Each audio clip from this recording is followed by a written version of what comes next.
Bonjour à tous, c'est Jean-Luc Haut sur sa chaîne YouTube. Aujourd'hui, nous allons parler toujours des bombes AASM françaises, puisque nous avons l'honneur de vous présenter donc des documents de sources ouvertes, bien entendu, comme toujours, montrant un avion de combat Sukhoi 25 ukrainien qui largue donc des bombes AASM françaises. Une vidéo publiée en source ouverte montre pour la première fois le largage de bombes propulsées AASM depuis deux avions d'attaque ukrainiens Sukhoi 25 Frogfoot. Ces bombes livrées par la France à l'Ukraine permettent de frapper une cible à plus de 15 km du point de largage lors d'un vol en très basse altitude et à portée des systèmes antiaériens russes. Alors c'est un largage sous plusieurs angles. Le 1er janvier, la chaîne YouTube Matsubs, MAZUTSD, publiait une nouvelle vidéo d'avion d'attaque Sukhoi 25 Frogfoot de la force aérienne ukrainienne. La vidéo est scindée en plusieurs parties car deux avions sont en réalité visibles, le 28 Blue et le 47 Blue. Cette identification est permise grâce au numéro écrit en bleu sous le cockpit, sur l'empennage, ainsi que la différence de couleur du réservoir externe placé sous l'aile gauche bâbord, bleu pour le 28 Blue et jaune pour le 47 Blue. Les couleurs jaune et bleu des réservoirs sont à la fois les couleurs du drapeau ukrainien, mais permettent aussi une identification visuelle des appareils et la force aérienne russe utilisant également des Sukhoi 25. La vidéo commence par un désormais classique vol en très basse altitude. Pour rappel, plus un avion est bas, plus il est difficilement détectable par un radar et, de fait, est protégé contre les menaces sol-air lourdes, système antiaérien à moyenne et longue portée. En revanche, il est vulnérable contre les menaces sol-air courtes et très courte portée, tels que les missiles Mampad ou encore les canons antiaériens.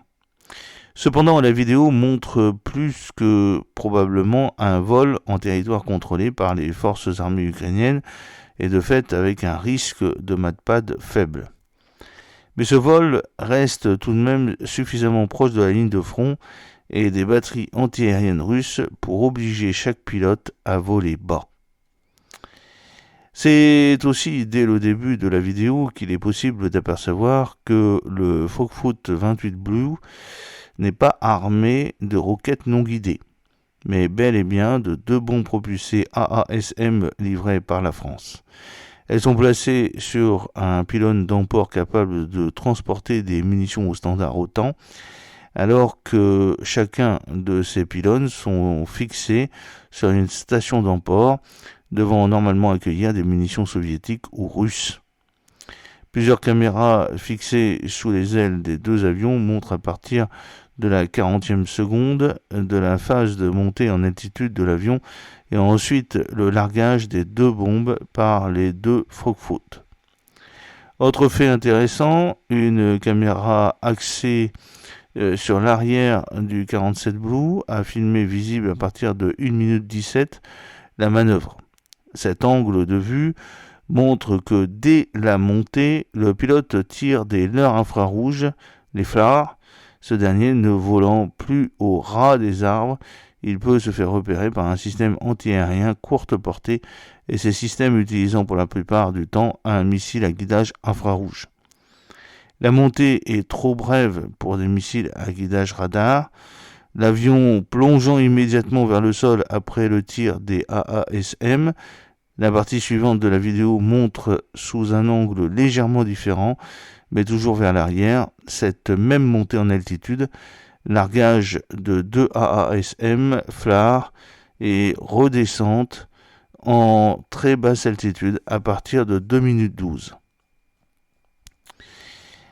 Alors c'est une bombe propulsée utile en très basse altitude. L'armement air-sol modulaire ou AASM, A2SM ou encore Hammer est une bombe air-sol propulsée développée et produite par Safran. Durant toute l'année 2024, la France a livré 50 AASM par mois à la force aérienne ukrainienne, Ce nombre est assez faible, moins de 2 bombes larguées chaque jour, mais il permet aux avions de combat ukrainiens d'éviter l'utilisation fort peu précise de roquettes non guidées dans certaines situations. En effet, après un vol en très basse altitude et une fois arrivé à un point déterminé à quelques kilomètres de la cible, les avions montent subitement en altitude pour tirer des roquettes emportées dans différents pods de lance-roquettes. Cette technique, dit spray and pray, littéralement pulvérisée et priée, est efficace pour arroser une large zone, mais n'est en tout cas pas précise et encore moins effective pour frapper une cible spécifique. D'où l'intérêt de disposer de munitions non guidées, mais aussi guidées. La ASM se distingue des bombes air-sol livrées à l'Ukraine, car elle est propulsée durant quelques secondes, peu après le largage.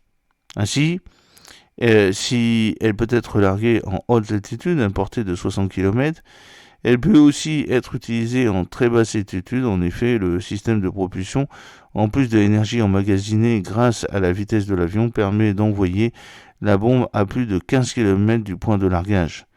Cette capacité permet aux pilotes ukrainiens de voler à portée des systèmes antiaériens russes stand-in, mais en évitant d'être inquiétés grâce à un vol en très basse altitude.